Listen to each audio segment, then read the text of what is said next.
First, we're just going to get ourselves into the problem of half guard, and we're going to do it first from top of mount. Assuming Tom elbow escapes one side and catches my leg, this is, for context, this is one of the ways that we end up in top of half. I want to have the immediate reflex to switch to the top half guard position that we use the most here, and that is when I have my elbow on the far side. I'm going to switch my elbow to the far side, and if you just rotate a tiny bit for me, I'm going to switch onto my hip.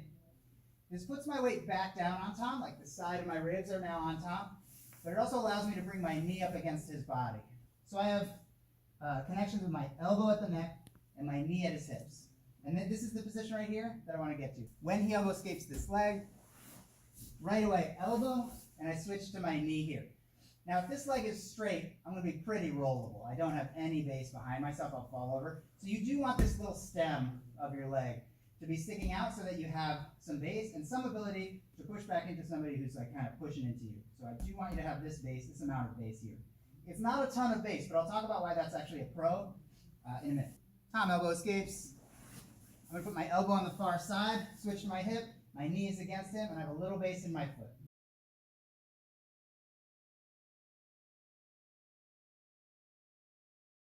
We're going to do the same movement, but we're actually going to smooth it out, and we're going to make it a little harder for the person on the bottom, which is basically always what we want, them to be a little bit more uncomfortable.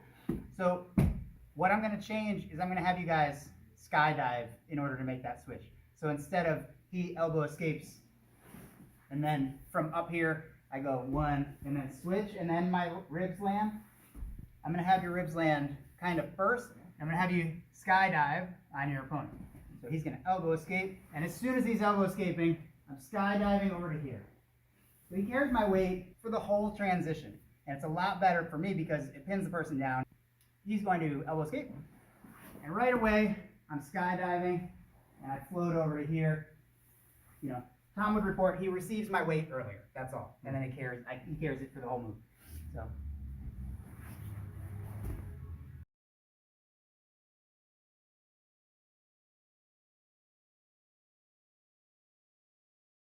Side control is the other place that I might go to step over and get my leg caught.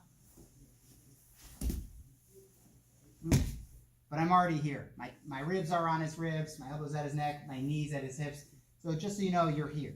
And perhaps I switch my legs and I go to step over, but he catches my leg. Boom. I'm already here. So I guess if I had an underhook on his head would be the only reason you had to change something. I'm scissoring before I step over, and then I get caught, but at least I'm in our good position here. One thing I can't let happen is my foot is hanging out so far away that he double hooks my leg. If he gets this kind of double hook on my leg, any kind of double hook on my leg, it's not good for me. He can start to straighten my leg and entirely control my body weight. So what I have to do is, as soon as I realize I'm here, we do our elbow and our knee. The other thing I should do is walk. Heel toe, my foot as close to his butt as I can. So double hook my foot now, you can't find it. So if I leave it out to be found, bad things are gonna happen. He's gonna find it and I'm gonna get my leg extended. When I get to this position, I heel toe it right up to his butt, I'm too close now to find for a double hook. If he gets on his side, so scoots away from me, yeah, and he gets on his side, yeah, this is a much harder thing for me to deal with. And so we're gonna have to practice getting him flat again. And thankfully that's an easy thing to do. I really only need to walk forward. So I'm gonna take a step with the trap leg first. 1, 2. The 2 was me bringing my knee up to his butt. So when he got on his side, scooted out, good. I stepped and then my knee follows up. I sort of bump him in the hip with my knee. And now he's a little bit more with the opening of his legs at 12 o'clock. I prefer that. He wants it at like 3. He wants to be on his side here. He's almost up and out. I want it, the opening of his legs at about 12 o'clock. So I'm going to step and sidle. I sort of slide this knee up, sidle up to him, and now I've taken that space away. If he gets on his side again, yes, I'm always going to be working to get him back down. Honestly, I have to let you guys know, it is dangerous to be on the corner of my instep like this ever. So you never want to be here. You always want to be with your foot planted. If I'm like this and Tom decides he wants to, don't do it please, but if he decides he wants to lift his hips through the weight, through my knee, it'll be through the side of my knee, and that's dangerous. So always the sole of your foot or your knee, and never the corner of your instep. Just a safety tip, okay?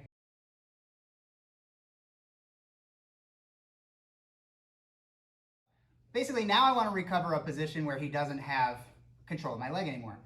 One of the ways that I can do that is to clear space for my knee here and then drive my knee across. So one way that a person might consider doing that is push his knee off and then drive my knee across. Okay? But I have to assume that the other person is stronger than I am, and they can keep a nice grip, especially with their legs, hips, on me, and so pushing is going to be hard. So instead of moving the other person, it's always going to be our thing to move ourselves instead, because that could become difficult pushing him. So what I'm going to do is I'm just going to block his leg. I use my forearm, block his leg, and then I'm going to back my butt backwards and sort of up in the air. Those two things like this. So I'm supporting my weight now on my toes, these toes and my toes behind him. And now my knee is free with a clear path right back to mount. And that's what I'm going to do. Block his leg. Again, not pushing it, because why bother exerting energy there where he might be stronger? I just keep it where it is. So block, I hip out, and then with a free knee, with my knee seeing the blue sky now, I drive through, and we're going to get mount back. Block, hip out, and drive.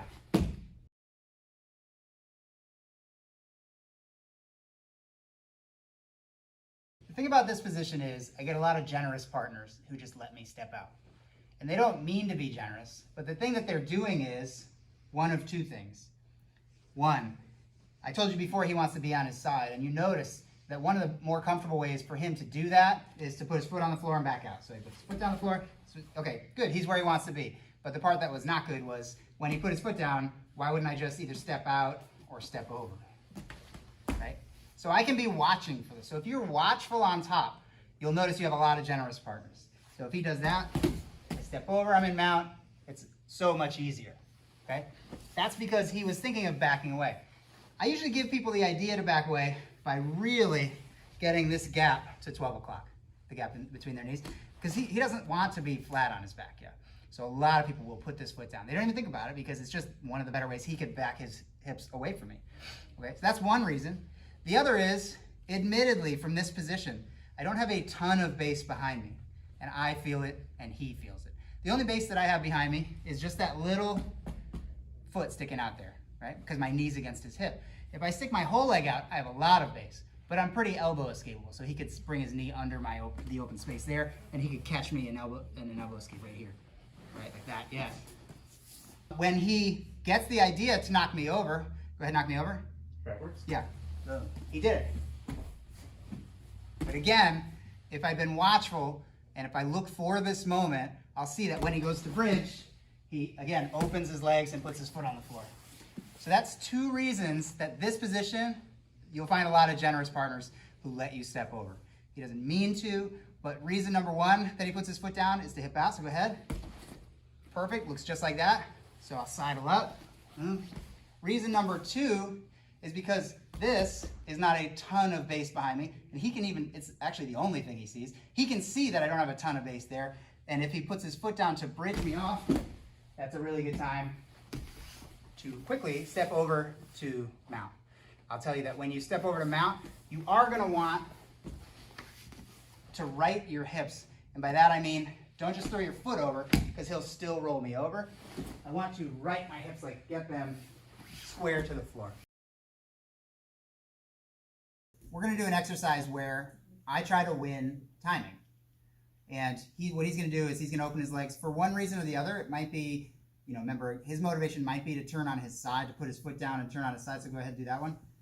He's just trying to get his hip out. That might be one motivation. The other might be that he's thinking of putting down 1 or 2 feet and bridging me off. So go ahead and do that one.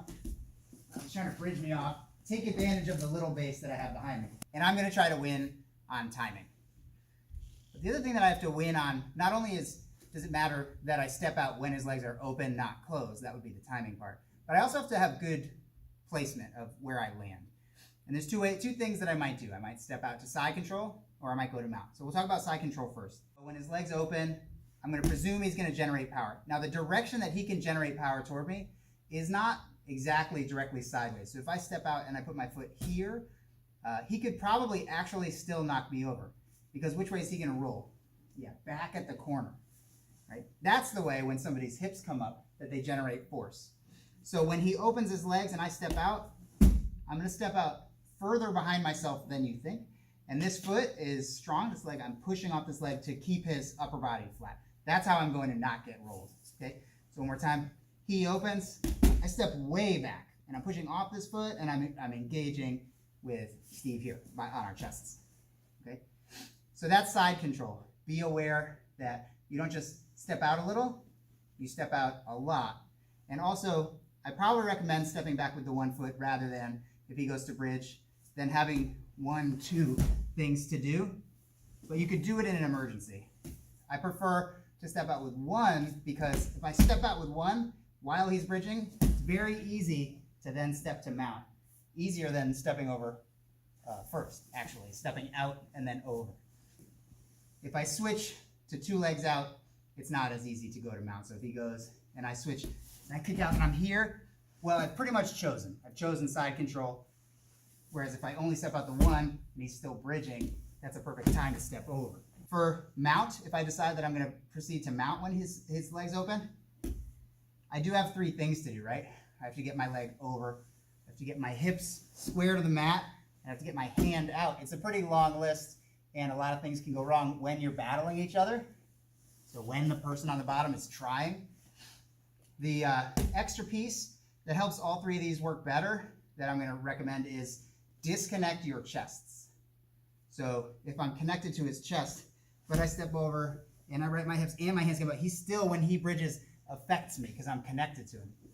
This is one moment where I want less connection. When I step over, I try to disconnect my chest. So I come up higher on my elbow or hand if you can, and you'll find it easier to win that battle, that little race to mount. Okay? So the exercise is, he wants to knock me over and win this race. I want not to get knocked over and to get, ideally, mount. I can step out or I can step over. We talked about where to step out, and we talked about the extra tip that I have for you, which is disconnecting at the chests if mount is the position you want to go to.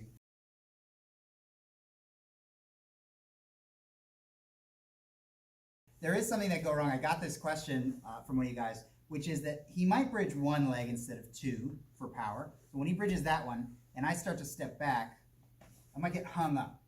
If you ever feel something on that side of your leg, go that way. Because that means all of his power is coming from this one, which means definitely this one's on the ground. There's 100% going to be free airspace here.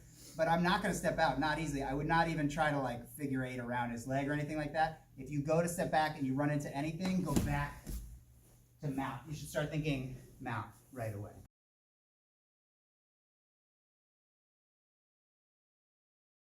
The peak of this top position would be if I also have an underhook on this leg.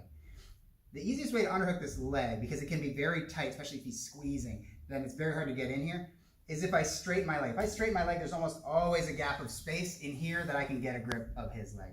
And then my goals are the same otherwise. Once I have this underhook, I want his gap between his knees to be at 12 o'clock, straight up and down. A lot of people, when I catch this underhook, are thinking about bridging but realize they can't, but then they realize I have enough of a grip on his leg that he could put weight on my hand and use that to shoot out to the side, which is his other want. Again, he wants to be on his side facing me. So go ahead and do that. Yeah, as he does this, this is really common, that the feet come apart and there's a space, and that's the space I can step out of. And again, I'm watching that space and he can't even see it. So when we're here and he starts to get the idea that, yeah, that he could shrimp out just doing that, it's a perfect time to step out. I'm going to kick my leg straight so my hand fits in this triangle of space that appears here when I do that. Then I'm going to step closer so that the gap between his knees is at 12 o'clock. And then I'm going to wait. A lot of times waiting is a superpower, because the other person just starts to feel like it's their turn and something needs to happen. Yeah, and when he starts wiggling out, a lot of times the feet come apart in that moment and I can take my foot out. The other piece that we can add to this is when I let go, after having an underhook like this, a lot of people, they just migrate their foot to the floor right away. And when he does, it's the perfect time to step over. So in a way, we always get this out and then over. So he starts to work. That usually means his feet come apart. Boom. I let go. And he puts his foot down. Foot down because I've taken it away from home for so long, but also because, that's a good time to bridge into me, actually. When I step back, see if he can still challenge my base, it's a good time for me to switch to the top position.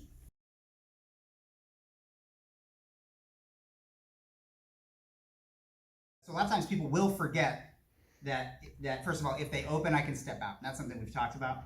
But there's actually another thing. If he crosses his legs the other way, and if he goes calf to shin, more so than foot to foot, if there's this little ledge over this foot, a lot of times you can go over their foot and then kick through the remaining connection of the calf to the shin.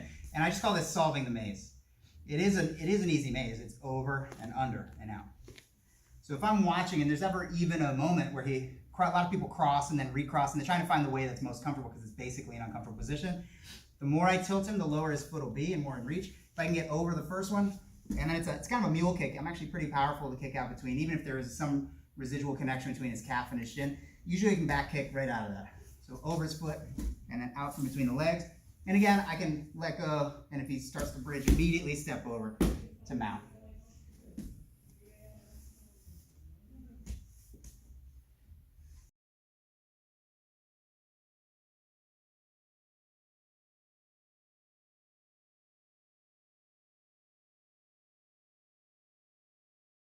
In the case that I back out and I drive my knee across, right? So block, hip back, and knee drive. But he keeps my foot. This quarter guard is something that we have to deal with, right? Try to bring my knee that's right behind him up to his shoulder blade, right to about the tip of his shoulder blade, the southern tip of his shoulder blade. It's like an inch or so below his armpit. I want this to be sort of squeezing against his body here. Keep him here with this post. This post should not move. I'm going to move his upper body, and what I don't want is that this also moves. So pinch with this. I use my elbow against, jawbone, temple to bring his body this way, and it starts to become so uncomfortable to continue to hold my foot that people let go. I find that is true almost all the time. So one more time, from quarter guard, I'm going to bring my knee, my inner thigh, right against his shoulder blade. It's pinching there. There's a little bit of energy I'm putting into that. And then I open up. I'm going right to like his temple or his jawbone to open this up. And I can post and move. If someone hasn't experienced this before, they could easily tap out because it's so uncomfortable. But really the only thing he needs to do is let go of his feet, and then his spine will be fine. Cross.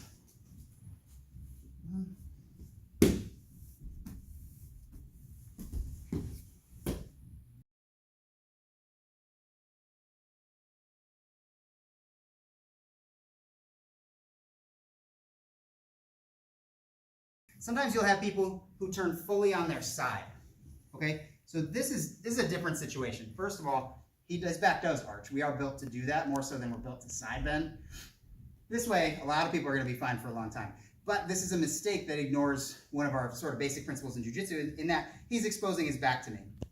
If somebody ever turns this far, yes, this won't work, but he's exposing his back. So I should be thinking about my foot that's caught by his legs more as my first hook. And then I can be taking his back here. So again, if I go to do this move and he turns on his side fully to basically to brace so that this doesn't hurt if I bring this back. Or sometimes people just do this because they're not sure what you're doing and they're trying basically still to elbow escape. Well, that's fine, but he has exposed his back, so I'm gonna slide my knee up, put a harness together, and this becomes now not a problem, but my first hook and his problem. So from here I can take the back.